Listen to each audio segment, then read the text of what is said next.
Olá, bom dia aos amigos, às amigas.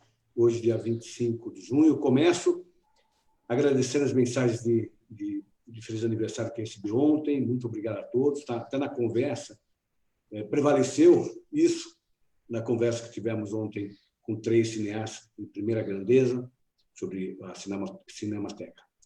E hoje nós temos uma outra conversa entre amigos, com 3 queridas amigas, uma conversa especial, falando sobre os departamentos jurídicos das empresas, uma visão da advocacia corporativa.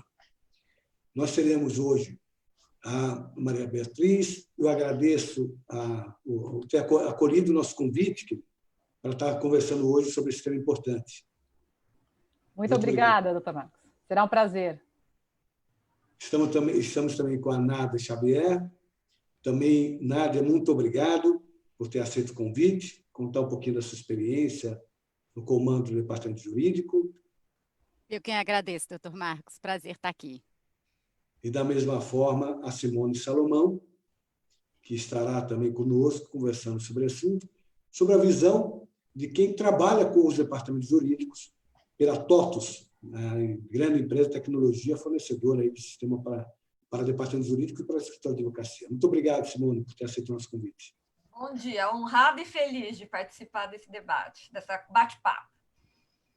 Obrigado.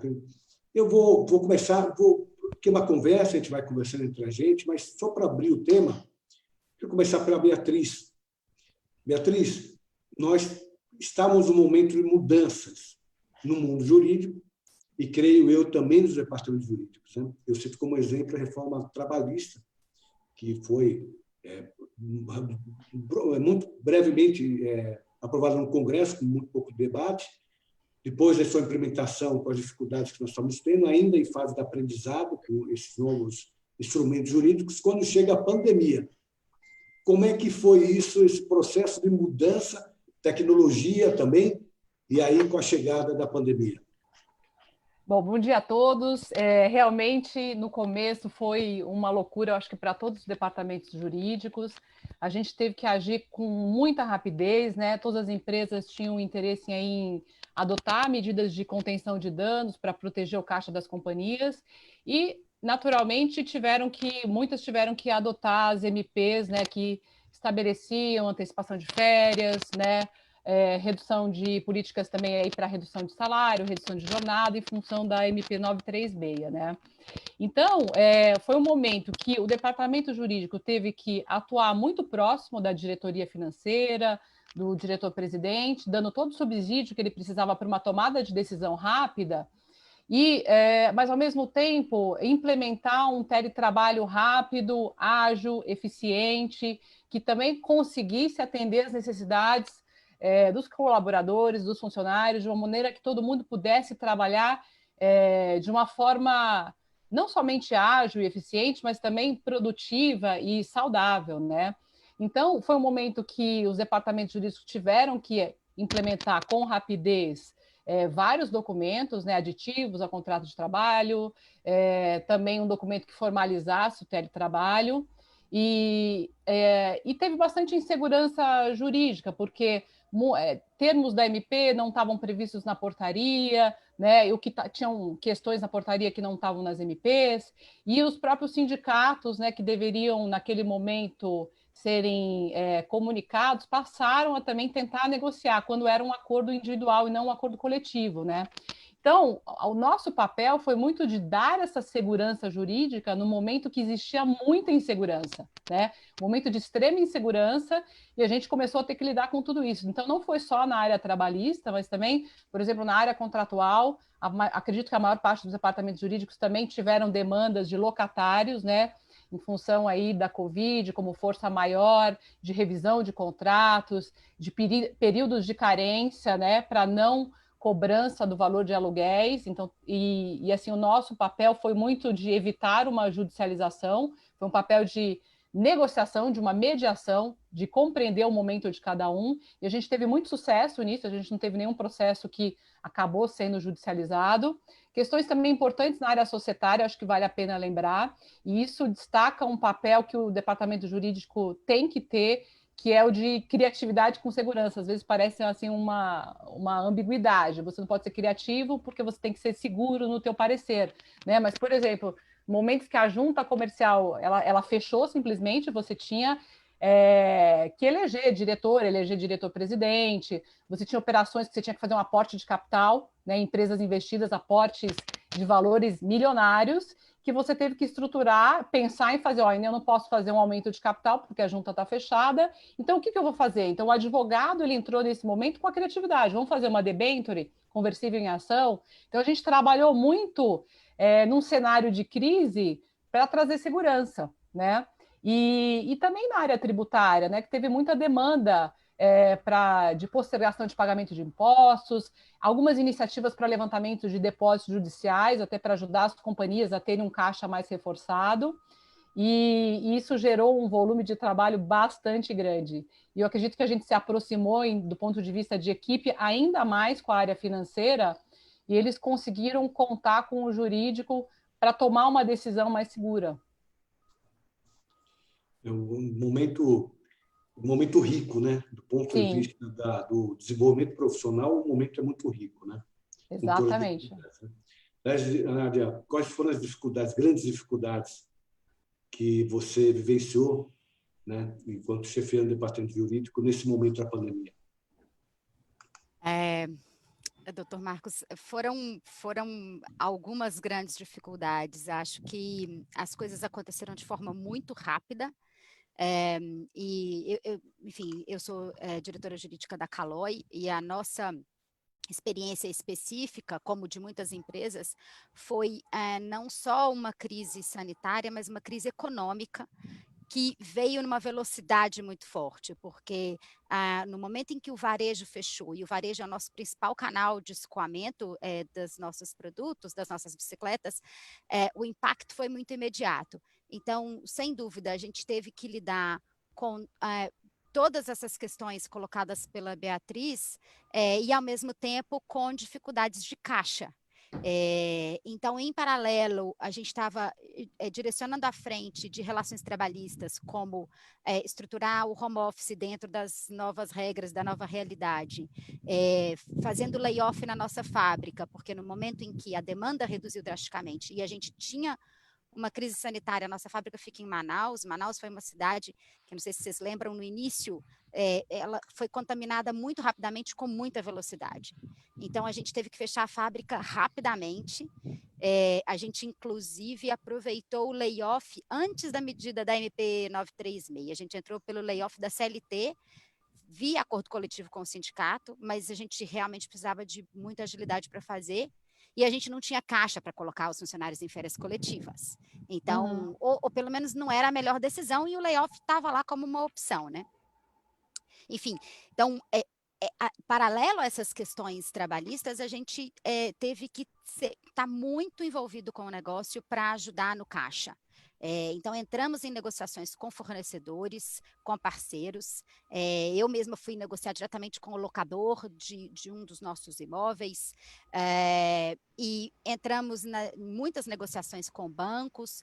Os bancos congelaram os créditos rapidamente em função do risco da inadimplência, além do aumento das taxas de forma muito intensa. E aí a gente foi procurar outras alternativas, bancos de menor porte e outras fontes de crédito,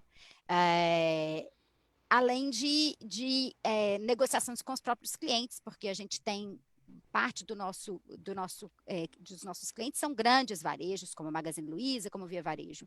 Mas a gente tem muitas, o canal especializado, que são os bike shops, as bicicletarias. Então, a gente teve que fazer um contato muito próximo para ajudá-los, por exemplo, a buscar auxílio governamental, porque o governo liberou linhas de financiamento não para as empresas de médio e grande porte, mas para os pequenos. Mas eles tiveram muita dificuldade em como acessar esse crédito. Na verdade, ainda tem. E aí a gente entrou suportando para eles conseguirem essas linhas de crédito para não ficarem muito inadimplentes conosco.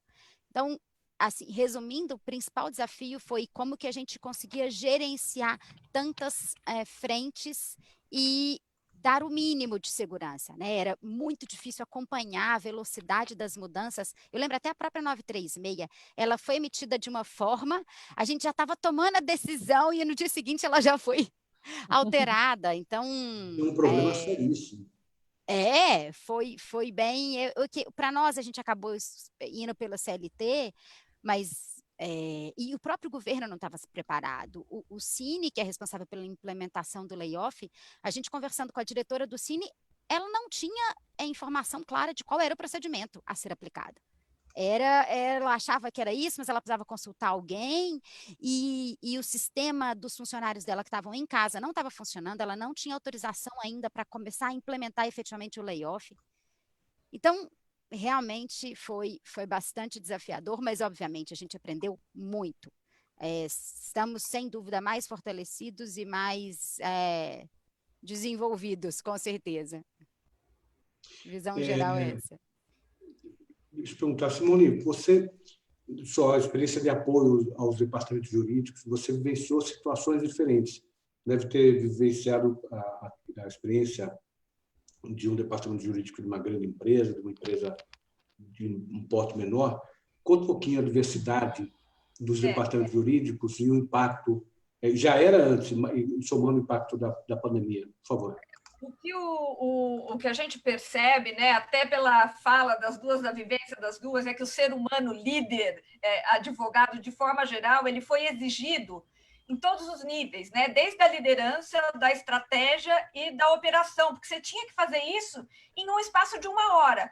Nós vamos nessa linha, as duas falaram bem isso, né? Seja ela certa ou errada, nós vamos ter que escolher isso aqui, a gente não tem tempo para não escolher, a gente tem que desdobrar isso aqui e a gente tem que pôr em prática, tem que liberar os telecontratos, tem que renegociar contrato, e teve que confiar na equipe e na tecnologia que tinha na mão, né? Seja júnior, seja pleno, seja assim, vai ter que fazer. Nós vamos ter que fazer contrato, nós vamos ter que renegociar, Então, essa foi a grande realidade. E o que a gente percebe é que foi muito importante para o departamento jurídico, porque os líderes executivos que se apoiaram rapidamente na equipe jurídica conseguiram tomar de forma mais assertiva as decisões e o caminho para depois se sentir amparado. Então, olhando a gente que acompanha, assim, está sendo um momento muito importante estrategicamente importante para os departamentos jurídicos, né? Para mostrar a sua relevância dentro da empresa num momento de crise, para depois acompanhar as decisões tomadas, como vai ser feito o desdobramento, isso. E, lógico, teve que se recorrer da tecnologia como todas as áreas, né? Como que estruturar, quem já tinha um modelo implantado, conseguiu talvez uma maior agilidade nesse processo, né? Deixa eu fazer o registro, as pessoas que estão acompanhando a gente nessa conversa. João Milani Veiga, Hudson Menezes, o Odécio Teixeira Ramos, o Márcio Quintiliano, a Ilane de Almeida, a Juliana de Marco, a Ivone Senise, a Cleonice Moura, a Camila Kojima, a Valquíria Alzene da Silva, a querida Márcia Probato, que ajudou no contato das participantes da conversa de hoje. Obrigado, Márcia. Obrigada. O Fernando César Baruso, a Cida Prado, Antônio Marazzi, querido Flávio Machieto, que sempre me auxilia aí nos bastidores, enquanto a gente está fazendo a conversa, o Renato Barros, o Lincoln Bolim, a Roseli Santos, o José Franco Craveiro Neto, a Valquíria Dobbs, o João Vicente, o Edson Queiroz, o Genésio Vivanco, Laerte Soares, querido Luiz Fernando Martins Castro, Sebastião Mairinques, o Luiz Carlos Guimarães. Obrigado a todos. Obrigada. Eu volto para a Beatriz. Beatriz, os desafios foram muitos antes, né? Durante a pandemia, que ainda está acontecendo. Quais são as mudanças que ainda você está vivenciando por conta da pandemia, nesse momento?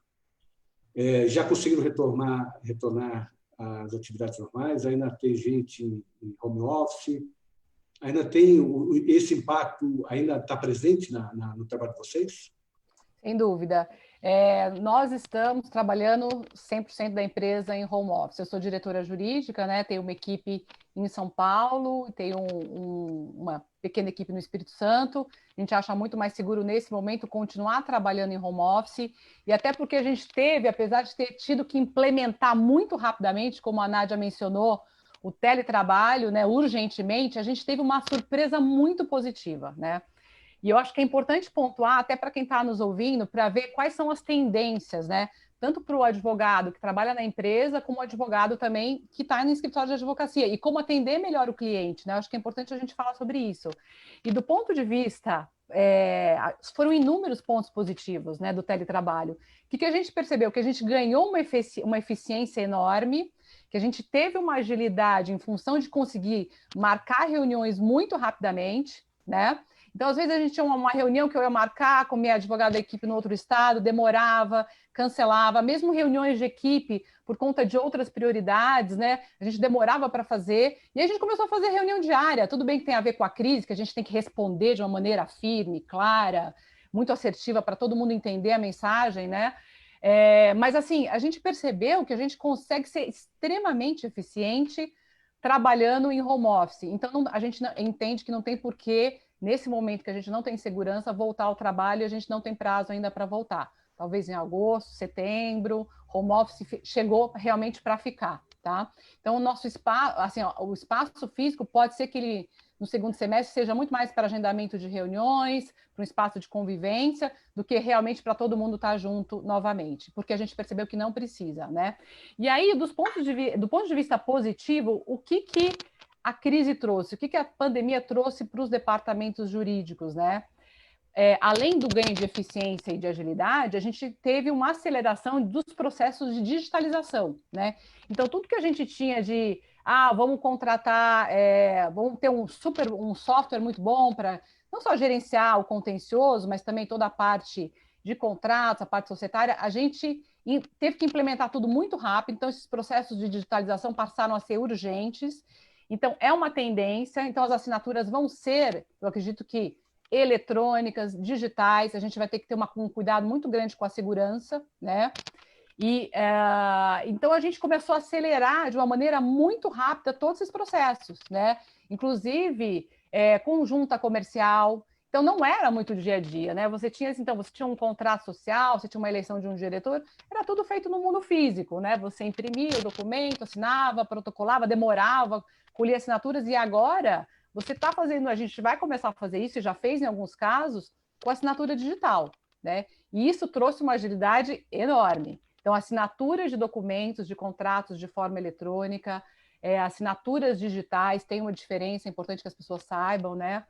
Beatriz, Sim, desculpa por favor. Claro, fica à vontade. Que é interessante. Eu atuo na Junta Comercial de Manaus há muitos anos, mesmo na empresa em que eu trabalhava antes, e já há 2 anos na atual.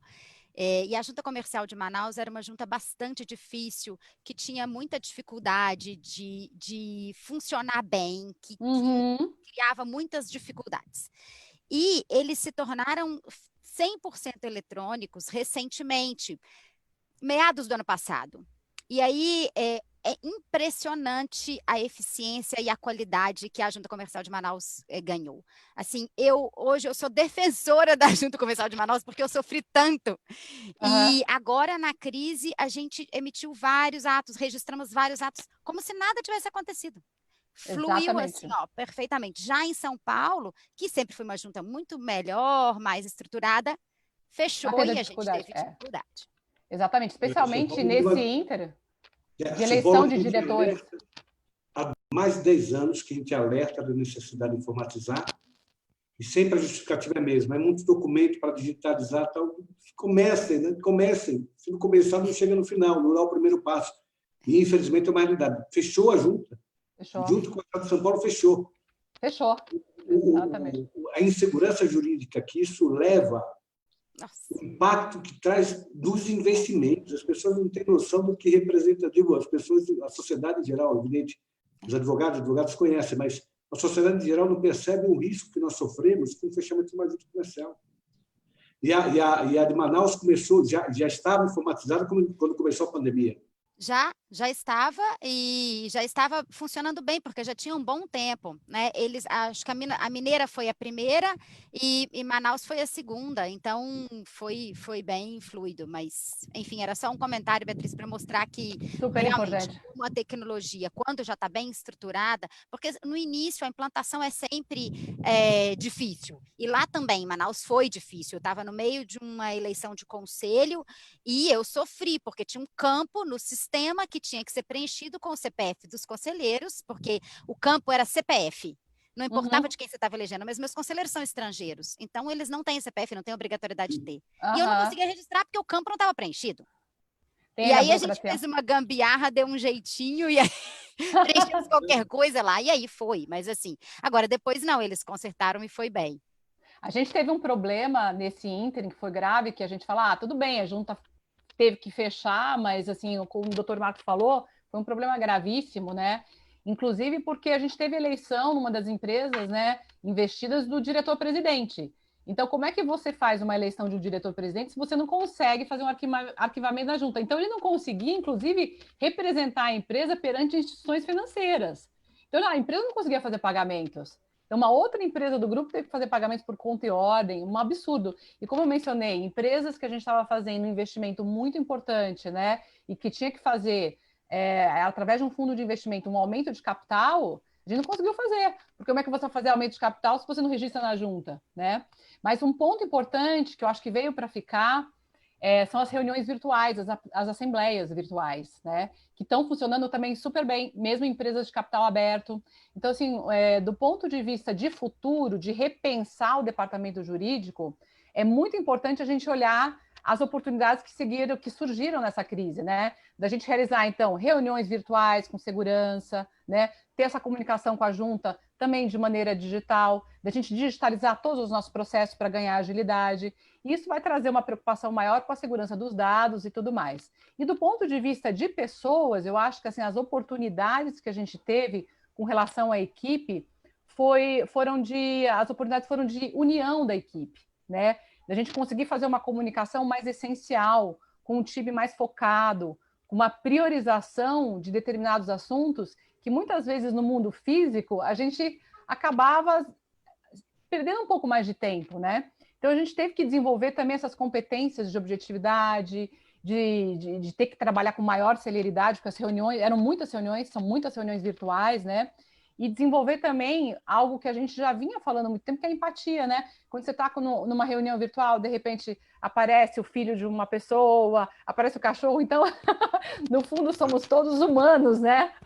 E no trabalho a gente sempre tinha que ficar com aquela postura 100% profissional. E agora a gente, trazendo o nosso escritório para casa, a gente foi lembrado que somos todos humanos, que a gente tem que ter empatia. E isso eu acho que é um ponto muito positivo também. Olha a imagem da Nádia, né? Olha que bonita que está.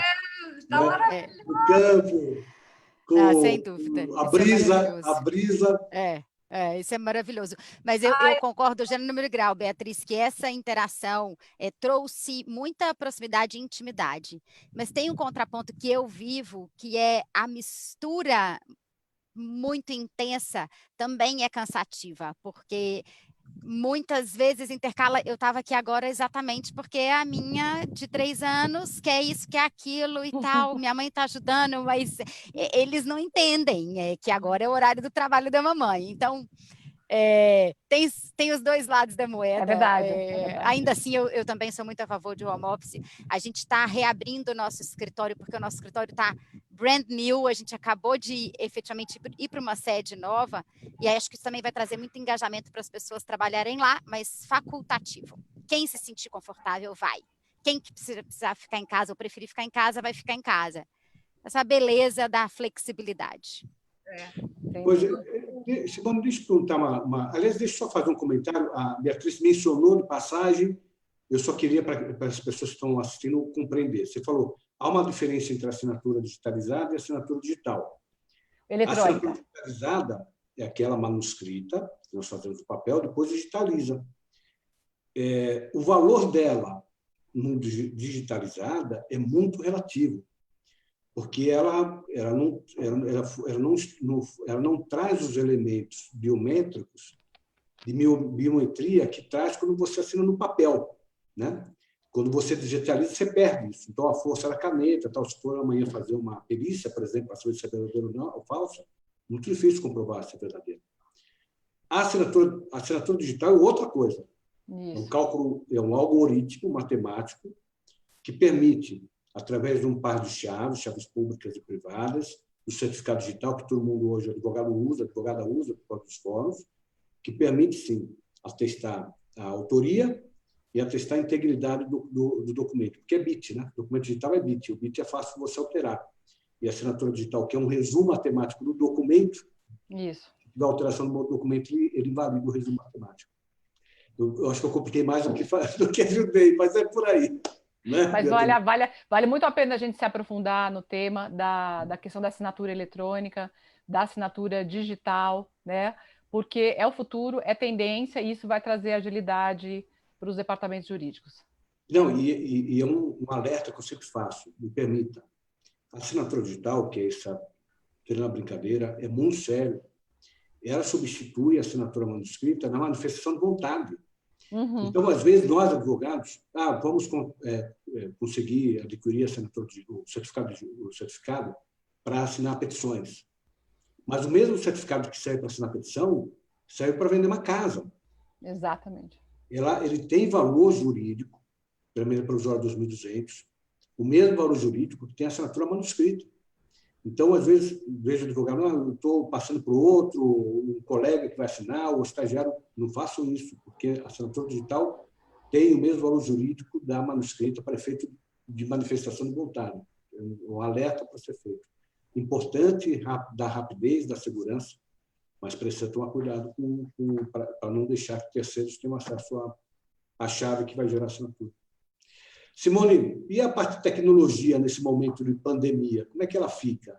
Eu queria, se você me permitir, já que eu não queria perder o gancho do que elas comentaram, que eu acho que é muito importante. Posso? Lógico, por favor.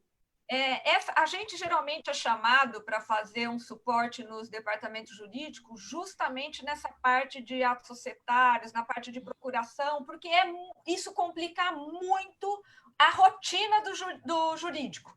Né? Ter que ir atrás de assinatura, voltou, não voltou, vai registrar, como que não vai? E agora, eu até estava conversando com o doutor Benedito, ele falou o advogado vai ter que ter o kit que ele nunca quis ter, que é a assinatura digital, que é ter os mecanismos, né, do comprovante, enfim, com todos esses cuidados. Ontem mesmo a gente fez uma live com um especialista em digitalização, em razão do decreto que saiu dia 18 de março, da complexidade que é você armazenar, ter acesso, incluir LGPD, que agora a gente tem que olhar também, né? Então, esse ponto que às vezes a gente teve que fazer do dia para a noite, que era disponibilizar o acesso à documentação, como que fazia isso, disponibilizar o acesso para quem estava em casa, que foi feito às pressas, acho que todo mundo meio que fechou o olho para a questão de segurança, essas coisas, e agora estão correndo atrás, tomou-se o cuidado que podia tomar em razão da pandemia.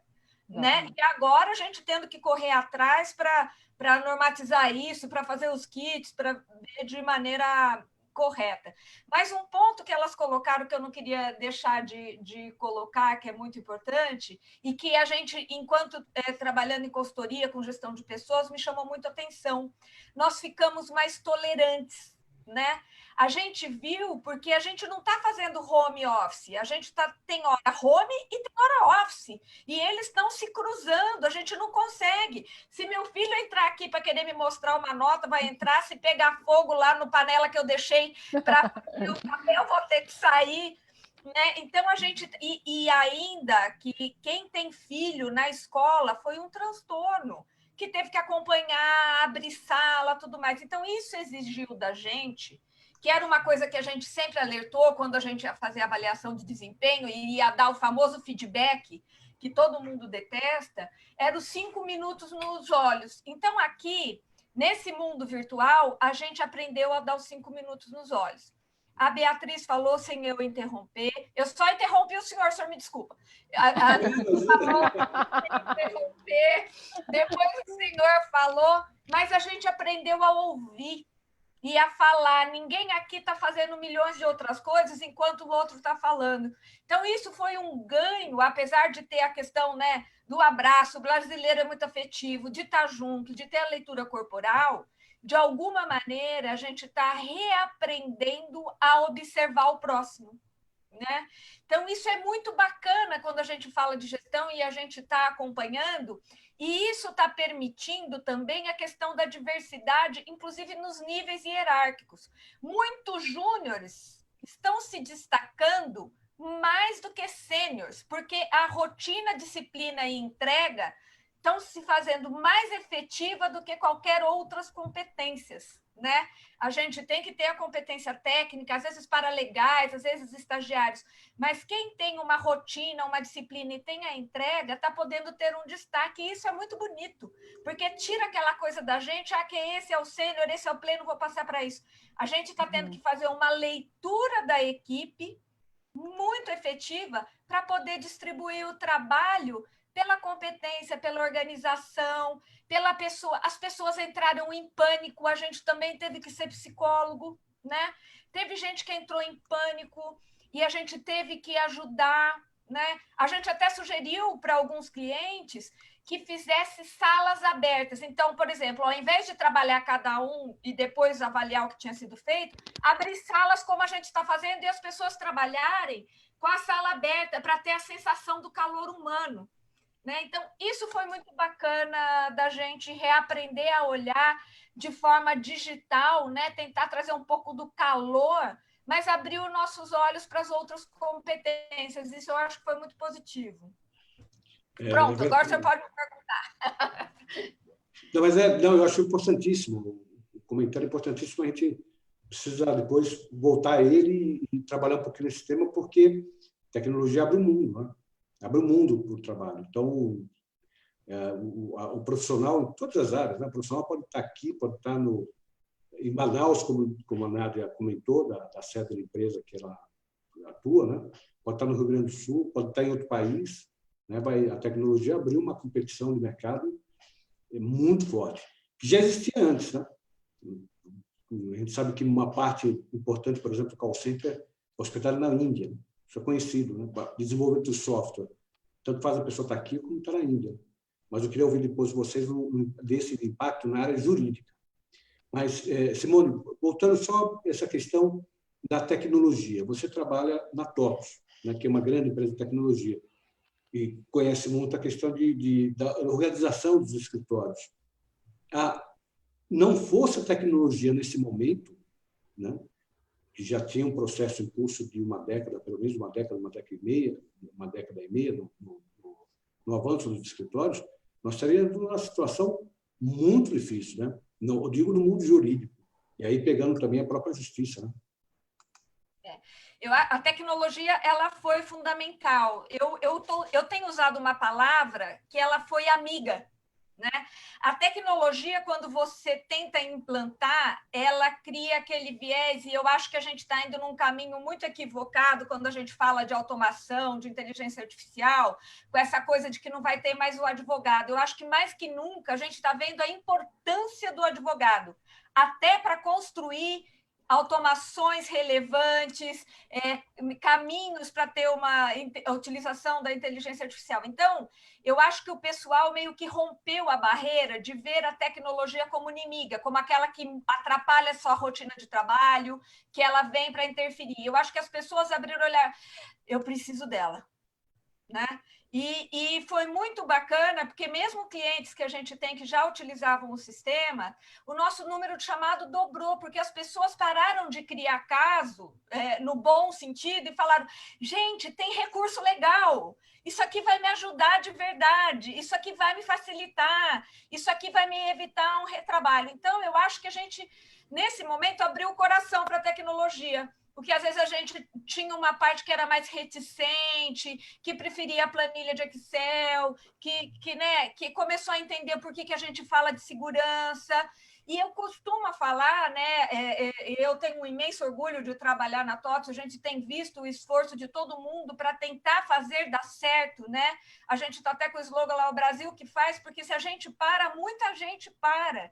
E nesse momento ficou muito claro isso, a tecnologia foi vital. Mas eu não posso deixar de falar que a tecnologia sozinha não é nada. A tecnologia precisa de processos, pessoas e para boa utilização da tecnologia, né? Então, assim, não adiantaria nada a Beatriz e a Nádia terem tecnologia de ponta, mas não preparassem as pessoas, não definissem os critérios de como as medidas iam ser tomadas, se não controlasse o trabalho, se não definisse os parâmetros, as regras de utilização, e não só com a equipe. Gente, os escritórios terceiros foram super parceiros e serão mais parceiros ainda. Também está sendo um grande momento para esse relacionamento, departamento jurídico, escritório de advocacia. Eu não sei se as meninas concordam, mas eu acho que já era uma linha, mas acho que cada vez mais o contencioso vai para os escritórios, indicadores, os dashboards desse contencioso, do que tem sido visto, de tomada de decisão. O Zavaglia também fez lá uma pesquisa com as ações trabalhistas, dando para o Estado quanto que aumentou, quanto não aumentou. Quer dizer, esses recursos tecnológicos ajudando na tomada de decisão, em fechamento de acordo e tudo mais. Então, está sendo muito, para a gente da área de tecnologia, está sendo muito bonito ver esse Open Arms. Eu adoro essa música e eu acho que a gente está de Open Arms para a tecnologia agora, e eu não sei como que as meninas têm visto isso, mas foi isso que a gente sentiu de diferença.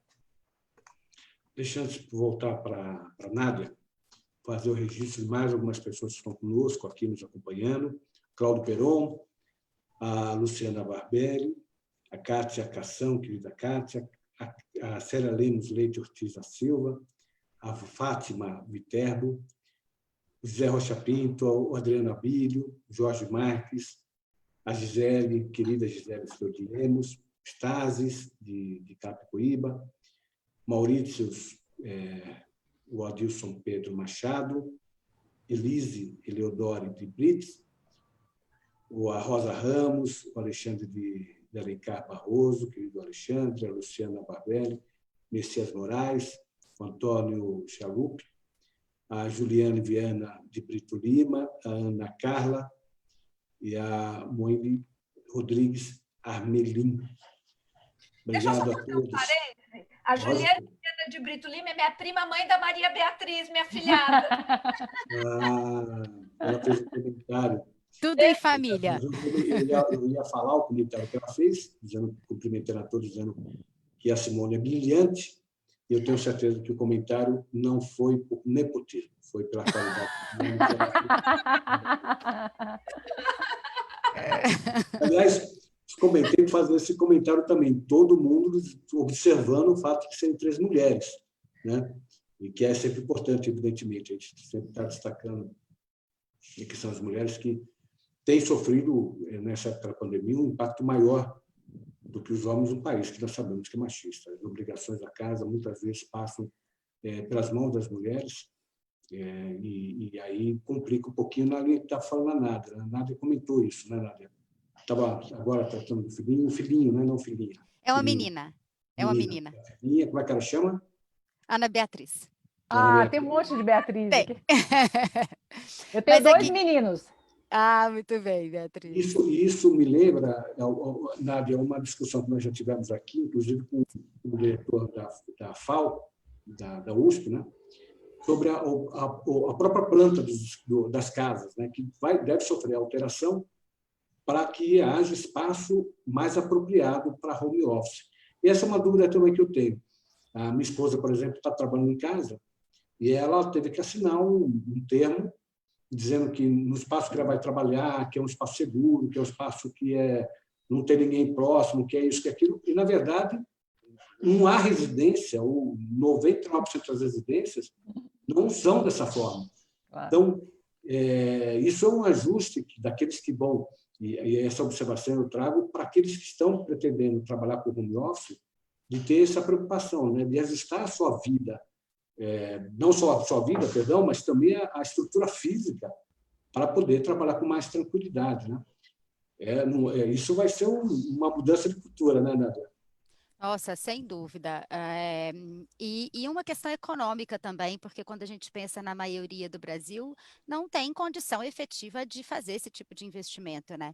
Em muitas casas, um dos dois ficaram desempregados, ou tem o risco de desemprego, então eu acho que a empresa tem que ser muito compreensiva em não necessariamente exigir que as estruturas em casa sejam boas. É obviamente que quem pode vai usar isso, é a minha situação, eu estou fora de São Paulo, já tinha um espaço fora de São Paulo, e o que eu fiz foi estruturar um pouco aqui, mas não dá para ser algo imposto, porque definitivamente não existe essa possibilidade, né? Mas só um comentário, doutor Marcos, aqui em casa o marido é absolutamente mão na massa, então aqui a gente tem a divisão muito equânime das questões, mas quando a gente olha a realidade brasileira, não só a questão da divisão das tarefas, mas infelizmente da violência doméstica, especialmente contra a mulher, que infelizmente a gente tem notícia de que aumentou muito, porque a convivência familiar ficou mais intensa e a mulher não tem a possibilidade de sair de casa para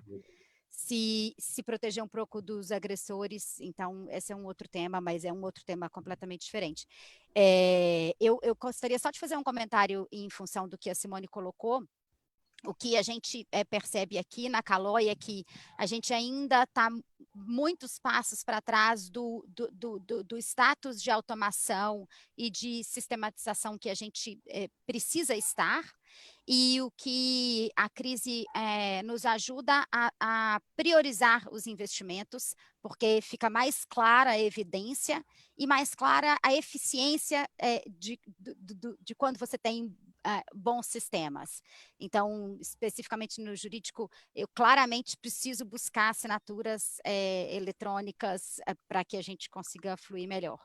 Mas, Nádia, está todo mundo no mesmo barco, né? Como nós fomos empurrados, né, de uma maneira muito rápida, esses processos estavam vindo com o tempo. E a gente teve que antecipar muito rápido. Então, assim, não se sinta aflita, porque é o que todas as empresas estão passando, né? Voltando um pouco para o comentário que o Dr. Marcos fez, que a esposa dele teve que assinar em um documento dizendo que ela tinha tudo isso. Na verdade, a responsabilidade é do empregador de garantir, né, que o funcionário, que o colaborador tenha condições de trabalhar, né? Então, se a pessoa não tem um computador, a empresa tem que fornecer um laptop, né, a partir do momento que ela está permitindo, e a única forma foi de se continuar trabalhando no home office, né? Então, acho que a gente tem que quebrar também essas fronteiras, né, o empregador tem que ajudar, né? Ele tem que olhar o funcionário como o parceiro dele, ele tem que criar essas condições, não impor um documento que a pessoa, eu tenho que assinar porque é a minha única forma de continuar trabalhando, né? E a gente sabe que do ponto de vista aí da CLT, o empregador tem que fornecer essas condições, podem não ser as ideais, cada um tem uma situação, mas assim, tem que orientar, tem que ter um computador, tem que ter fazer uma postura correta, né? Tem que ter alguns intervalos, né? Então isso é super importante também. Aliás, nós vamos ter, já está sendo agendada, uma live sobre o direito da desconexão. As pessoas se desconectar de vez em quando. Eu tinha comentado com vocês antes. Eu não sei. Essa eu vou assistir, eu quero assistir, que é muito importante mesmo. Vai ser legal. Vai ser com um trabalhador do TRT de Campinas e um psiquiatra, falando um pouquinho sobre esse tema. Esse é um outro tema relevante. Beatriz, deixa eu aproveitar. Nós comentamos agora há pouco, acho que Simone comentou, que a tecnologia nos abre oportunidades, por exemplo, de pessoas muito distantes trabalharem, né? Abrir mercados. Como é que isso é visto do ponto de vista do departamento jurídico, no que diz respeito a poder agora estar trabalhando com alguém que mora próximo, mas alguém que mora lá em Manaus, onde é a sede da empresa que a Nádia trabalha? Eu acho, olha assim, eu vejo como uma grande oportunidade. Como a crise trouxe essas oportunidades para a gente tem que enxergar como é que vai ser o futuro do trabalho nos departamentos jurídicos, né? Então, a questão de você poder ter uma diversidade enorme de profissionais contratados fora dos grandes centros, né? Então, como eu mencionei, na nossa equipe, que a gente tinha uma advogada fora, que a gente se aproximou muito mais dela agora, durante a pandemia, do que durante o período físico, quando a gente podia pegar um voo e não conseguia e cancelava, agora a gente tem reunião praticamente diária, estou muito próxima dela, então acho que a gente tem condições de contratar excelentes advogados em vários lugares do Brasil. E o processo seletivo vai ser online, e a gente vai ter uma diversidade de pessoas, né, em vários níveis que podem contribuir muito para o crescimento, né? Então, ao invés da pessoa perder, por exemplo, 2 horas para ir trabalhar em São Paulo, 1 hora para chegar, mais 1 hora para sair, aí vai almoçar no restaurante, fica mais 1h30, isso tudo é tempo que a pessoa poderia estar trabalhando, né? Ao passo que na casa dela ela poderia estar próxima dos familiares, ela poderia ter uma refeição até mais saudável, né? E então a gente vai conseguir atrair esses talentos que estão fora dos grandes centros, e eles existem. Só não conseguiram acesso, ou porque tem um receio de vir para São Paulo, ou porque não querem, né? Então, eu acho que a tendência é que os profissionais queiram ter assim, uma qualidade de vida melhor, né? Saiam das grandes cidades e continuem trabalhando. A gente está vendo, né? Vários grandes bancos, corretoras grandes que querem sair de São Paulo justamente para propiciar uma melhor qualidade de vida, né? E que pessoas trabalhem num outro formato. Então, eu vejo como uma excelente oportunidade para as pessoas que estão fora das grandes cidades de se capacitarem, de participarem de processos seletivos, né? E a gente tem que identificar quais são as habilidades futuras desses profissionais. A gente já tem que fazer esse exame na nossa equipe atual, né? Ou seja, as pessoas, como a Simone mencionou, que se destacaram, um júnior que foi super comprometido na crise, que cresceu, ele tem a mesma importância de um advogado sênior ou pleno, não é? Isso é muito importante. Então, a gente vai ter uma democratização dentro das equipes, né? Com as pessoas com liberdade para falar, com os diretores, com os gerentes, em vários lugares do Brasil. Isso é uma super oportunidade, né? E eu vejo isso com super bons olhos, né? E eu acho que é uma qualidade importante, além da habilidade tecnológica que todo mundo tem que ter, né? É a criatividade, né? Que a criatividade, como a Simone falou, tem algumas características que que a tecnologia não vai afastar, que é a criatividade. Mencionei para vocês um exemplo que a gente não conseguia fazer um investimento porque a junta estava fechada, a gente pensou numa outra alternativa juridicamente segura, né? Isso tudo é trabalho do advogado, né? Não é um copy-paste, não é um programa que vai fazer uma petição padronizada, não, isso é a inteligência do advogado, né? Então, incentiva as pessoas a participarem desses processos seletivos online que vão ocorrer, incentiva as pessoas a adquirirem essas habilidades tecnológicas para serem competitivas num mercado muito promissor futuro. E ao lado disso também tem a próprio aperfeiçoamento profissional, né? Nós temos os cursos agora que estão disponíveis no mundo inteiro, né? Gratuitos, né, agora? Principalmente nesse período. Principalmente. A própria USP disponibilizou mais de 2.000 livros muito legais, muitos livros jurídicos, de filosofia, de graça, para auxiliar esse momento mais difícil. Eu queria só complementar esse ponto de vista, que não só o profissional está com chance de crescer, os negócios fora do grande centro. Porque, por exemplo, eu estou com um projeto no escritório de Tocantins que tinha uma super dificuldade de trazer alguém com o conhecimento do mercado de São Paulo, com um olhar especialista, uma mão de obra. E agora, desde que ele tenha tudo muito bem claro o que ele quer desse profissional, ele pode contar. Então, isso é uma chance para os negócios menores, fora do grande centro, também se aproveitarem no bom sentido de buscar talentos de que não precisa mudar para o Tocantins, que é geralmente um grande ponto, né? Essas pessoas não querem sair de São Paulo e tudo mais, e poderem estar. Então, é muito bacana ver as duas pontas, tanto para o profissional quanto para o negócio jurídico também. É verdade.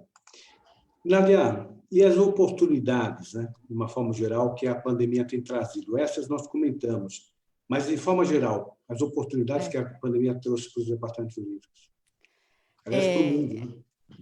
Não, sem dúvida. Eu acho que, sem dúvida, foram muitos aprendizados, mas uma das perspectivas que eu consegui perceber é a oportunidade também do advogado estar mais ainda inserido no negócio, participando da formação da estratégia, de escolha de novos caminhos, de novas alternativas, e aí desenvolvendo skills e habilidades que não são somente jurídicas. Isso vem através da crise sanitária, mas, de novo, como eu mencionei, da crise econômica. Então, aí é peculiar, é a minha situação, mas eu acho que eu vi isso em outros lugares também. Então, infelizmente, a gente teve que fazer uma redução de quadro significativa, e aí os profissionais que ficaram expandiram os seus escopos. No meu caso, eu passei a assumir responsabilidade pelo RH. Então, hoje eu cuido de pessoas dentro da empresa.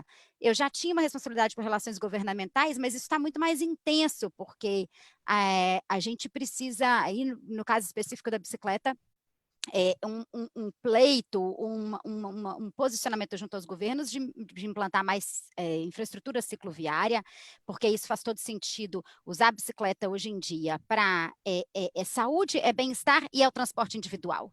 Então, é o momento claro. Então, o que eu vejo eu sou muito incentivadora do advogado sair só da visão técnica, legal e jurídica num sentido estrito, e sim jurídica num sentido amplo. Use a ferramenta do conhecimento jurídico para ajudar o mundo dos negócios, para ajudar a empresa a atingir os seus objetivos, e isso eu acho que é algo que vem fortalecido com a crise, porque a gente precisa efetivamente ser mais criativo, mais flexível e entregar cada vez mais, mantendo o equilíbrio pessoal, profissional, o que, sem dúvida, é um desafio maior ainda nesse momento. Essa é a principal visão, doutor Marcos. Nós estamos chegando no finalzinho, faltam 5 minutos para acabar, então eu vou passar para todos por uma manifestação, podem abordar o tema que quiserem, pelo tempo que quiserem, mas só para a gente ir caminhando para o final. Nádia, muito obrigado por ter aceito o convite, foi muito legal te ouvir, né? Tenho certeza que todo mundo ficou muito contente. Aliás, teve uma mensagem aqui do Ulisses Eclissato Neto. Ótima live, participação especial da amiga Nádia, super competente. O mesmo, doutor Ulisses, é um super parceiro, é o melhor escritório de advocacia que eu já tive desde que eu comecei a trabalhar. Esse é o cara. Obrigada, doutor Ulisses. Mas muito obrigada, doutor Marcos, Beatriz, Simone, foi um grande prazer estar aqui com vocês batendo esse papo. Vamos manter esse contato, porque tem muitos debates muito interessantes para a gente trazer para a mesa. Obrigada pela participação de todos. Obrigado, Nádia. Simone, da mesma forma, muito obrigado. A palavra com você, para você tratar do assunto que quiser, mas já em tom de despedida. Bom, obrigada, meninas. Quero muito manter o contato. O doutor Marcos acompanha, a gente acaba acompanhando a OAB, todo o seu trabalho. Obrigada, de verdade, eu me senti muito honrada. Eu acho que esse é o grande momento para o jurídico, tanto para o escritório quanto para o jurídico, no viés de mostrar a importância e a parceria, né? E utilizar a tecnologia sempre com esse viés, procedimentos e pessoas, que aí a gente tira da tecnologia o melhor que a gente pode. E aí lembrar que justamente o jurídico está tendo esse papel que já vinha galgando há muito tempo, mas de mostrar a importância dele, de trabalhar junto com a controladoria, de trabalhar junto com o escritório terceiro e cada um entender o seu espaço e relevância, né? Então, esse olhar de tolerância que eu falei que nós estamos desenvolvendo, aprimorando em razão da pandemia, está podendo trazer esse ganho, né? E que a gente continue assim, né? Muito obrigado, querido. E, Beatriz, da mesma forma, obrigado por ter participado, estar conosco, e a palavra está com você. Eu que agradeço, excelente debate, doutor Marcos, foi muito gostoso estar aqui com vocês. Muito obrigada, Simone, muito obrigada, Nádia. E eu acho que, assim, só para concluir, né, eu acho que a gente tem que olhar essa crise como uma oportunidade de crescimento. Toda crise traz uma grande oportunidade, né? Então, não só do ponto de vista profissional, como pessoal de crescimento, né? O Dr. Marcos mencionou a quantidade de conhecimento disponível, gratuito na rede, né? Então, quem está nos ouvindo aí e pensa, ó, como é que eu posso fazer a diferença, né? Ou eu não estou muito bem profissionalmente, para onde eu vou, né? Então, olha o momento atual, que oportunidade para estudar, né? Todos os cursos praticamente disponíveis online, gratuitamente. É só fazer uma rotina, né? Você tem que fazer uma rotina em casa, como se estivesse no escritório, né? Para você não ficar extremamente exausto, mas faz uma rotina, né? Coloca seu estudo em primeiro lugar, né? Ou, às vezes a gente, como jurídico, a Nádia deve receber muitos currículos, né? Às vezes uma abordagem um pouco fora de contexto, né? Então, verifiquem quais as empresas que estão contratando, quais são as habilidades. A gente falou hoje um pouco das habilidades futuras que o profissional tem que ter, criativo, né? Tecnológico, focar na questão técnica, trabalhar em equipe. O que essa crise trouxe para a gente? Olha como a gente precisa um do outro, né? Como a gente precisa trabalhar em equipe. Não dá para o advogado trabalhar isolado. Muita gente no espaço físico fechava a porta para se concentrar. Agora a gente tem que deixar tudo aberto, a gente tem que trabalhar em equipe, a gente tem que se concentrar. Mas olha a importância dessa troca, né? E aí entra toda essa questão da diversidade que a gente falou, que pode ser profissionais localizados em diversos estados, diversidade de perfil, não é? Diversidade de senioridade, né? Qual a nossa oportunidade de reinventar o nosso departamento jurídico e até nos reinventarmos pessoalmente, né? Acho que é uma grande oportunidade de reflexão para nós melhorarmos, como profissionais e como pessoas. Sem dúvida, Beatriz, excelente conclusão. Obrigada. Sempre, né? E eu acho que está muito democrático isso, as lives têm passado tanto conteúdo, as universidades foram super bacanas de abrir conteúdo. Queria aproveitar para deixar o meu contato do Instagram, Fi Salomão, e no LinkedIn e Face, Simone Viana Salomão. Obrigado. Eu vou fazer os últimos registros aqui. Estão conosco também querido Marlon Rodrigues, de Franca, a Fátima Regina Silveira Aranha, querida amiga Priscila Dauer, já esteve conosco, especializada em Direito Aeronáutico, nós vamos voltar a esse tema. Querido amigo Fábio Canton, um grande amigo, foi, para mim, o meu orgulho, estive ao lado dele na diretoria da Ordem, presidiu também a CAASP, foi diretor da Ordem, presidiu a Comissão do Jovem, TED, trabalho enorme para a Ordem. O Jorge Messa, o Antônio Carlos de Oliveira e o Alessandro Pereira da Silva. Amanhã, nós vamos ter conosco, amanhã às 10 horas, a live é diária, amanhã às 10 horas nós vamos ter os ex-ministros supremos, Nelson Jobim, que presidiu o Supremo, foi também ministro da Justiça e deputado federal constituinte, o ex-ministro Eros Grau e o jurista, um grande jurista, o Joaquim Falcão, do Rio de Janeiro, falando sobre a Constituição de 88 e a democracia, os pilares da democracia. Estão todos convidados a participar. Aqueles que estiverem conosco, deem uma curtida na página, compartilhem os vídeos para que a gente possa fazer com que essas conversas, como a de hoje, que foi excelente, possam chegar cada vez a mais pessoas. Muito obrigado a todos, uma excelente quinta-feira.